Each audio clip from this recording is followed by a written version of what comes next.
정기택 증인에게 좀 여쭤보겠습니다. 증인께서 원장으로 재직하셨던 보건산업진흥원은 나라 돈으로 의료산업의 해외 진출을 지원하는 그런 일을 하시죠? 네, 그렇습니다. 네, 증인이 재직하실 때 최순실 씨의 단골 성형외과 의사인 김영재 씨 아내 회사를 중동에 진출시키라 이런 압박을 받은 적이 있나요? 직접 들은 적은 없습니다. 네? 직접 들은 적은 없습니다. 직접 들은 적은 없지만 압박을 받은 적을 있는 걸 인식은 하고 계시죠? 그렇습니다. 네. 근데 이제 그 증인이 계셨던 기관은 출연 기관이기 때문에 국민 세금으로 운영하는 거고, 특히 그 의료 산업의 해외 진출은 복지부 예산을 받아서 위탁 관리하는 곳이라 정부 예산을 쓰는 것입니다.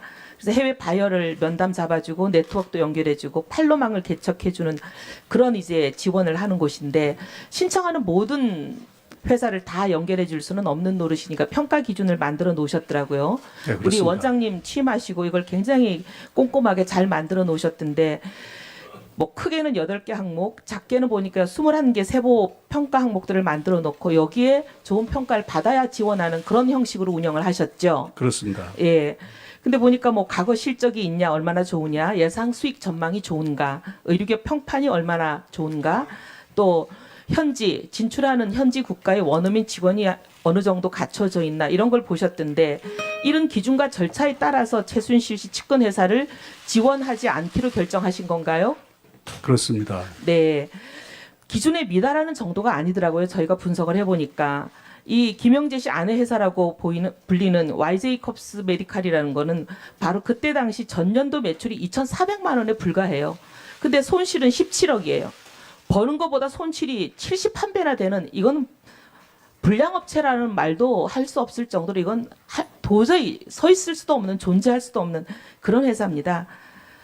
지원 불가능한 회사죠. 근데 이런 회사를 추천하라고, 그것도 국가 예산으로 추천하고 지원하라고, 이런 말도 안 되는 압력이 들어왔는데, 더 기가 막힌 건 대통령 순방에 낄 수도 없는 업체죠.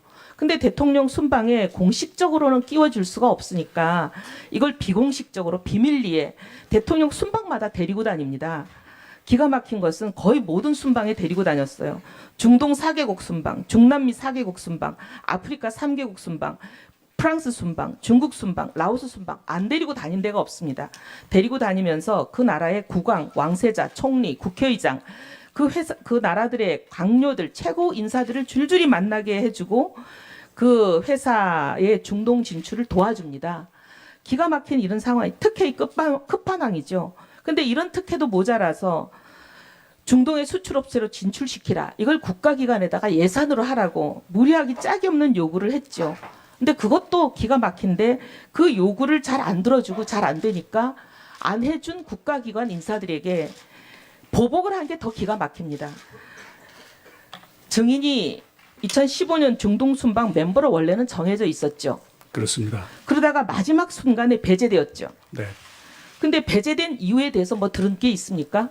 청와대 지시라고 들었습니다. 네. 청와대 지시라고 했는데, 이 최순실 씨 측근 회사를 도와주라는 지시, 이 압력을 거부한 것 이외에 다른 짐작되는 사유가 있었습니까? 특별히 없었습니다. 없었죠. 누가 봐도 이거는 그 지시를 거부했기 때문에 보복당한 거라고밖에 안 보이고요. 근데 이제 증인은 배제가 됐지만 증인이 계시던 기관의 실무 담당자, 중동센터장은 당시 중동 순방에, 왜냐하면 이 진출을 도와야 되니까 데리고 갔습니다. 갔는데 현장에서 부당한 압력에 지속적으로 시달리다가 중동 현장에서 이 실무자가 도저히 못 견디고 중동센터장이 사표를 이메일로 증인에게 한국으로 보냅니다. 그런 적이 있었죠. 그렇습니다. 그러면서 뭐라고 얘기를 했냐면, 이런 상황에 너무 염증을 느낀다. 이제 더 이상 대한민국 정부 일에 관여되기 싫다. 이렇게 얘기하면서 미국으로 떠나버렸습니다. 한국으로 돌아오지도 않고. 그런 일이 있었죠. 그렇습니다. 네. 그리고 기가 막힌 건 이 증인과 관련된 기관만이 아니라 이 사업이 복지부 예산을 받아서 쓰고 복지부에서 위탁받아 쓰다 보니까 복지부 공무원들도 이 일에 관여가 돼 있었습니다. 복지부 공무원들도 한직으로 모두 자천이 됩니다. 이 일과 관련된 모든 사람들이. 이건 정말 기가 막힌 상황인데, 그리고 나서 이것으로 끝나지가 않고 돌아와서 중동 순방이 끝나고 나서 증인이 원장으로 계셨던 그 진흥원이 장장 5개월에 걸쳐서 대규모 감사를 받은 적이 있죠. 그렇습니다. 이 감사 받아서 잘못한 게 드러난 것도 없었습니다. 근데 우리 진흥원은 원장으로 계셨던, 증인이 원장으로 계셨던 그 진흥원은 원래 증인이 취임하기 전에는 경영평가에서 D등급을 받는 어떻게 보면 상당히 우량하지 못한 기관이었습니다. 근데 증인이 취임하고 나서 평가가 B등급으로 올라갔죠. 그렇습니다. 사실 이렇게 보면은 불량한 기관을 우량한 기관으로 올려놓은 아주 어떻게 보면 표창을 받아야 되는 증인인데 그 B등급으로 평가 결과가 나고 나서 이틀 만에 증인에게 사퇴 압력이 오지 않았습니까? 그런 사실이 있나요?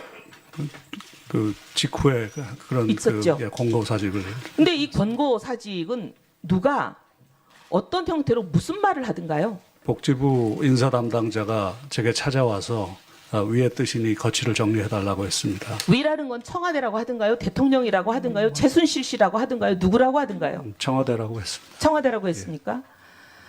기가 막히는 상황입니다.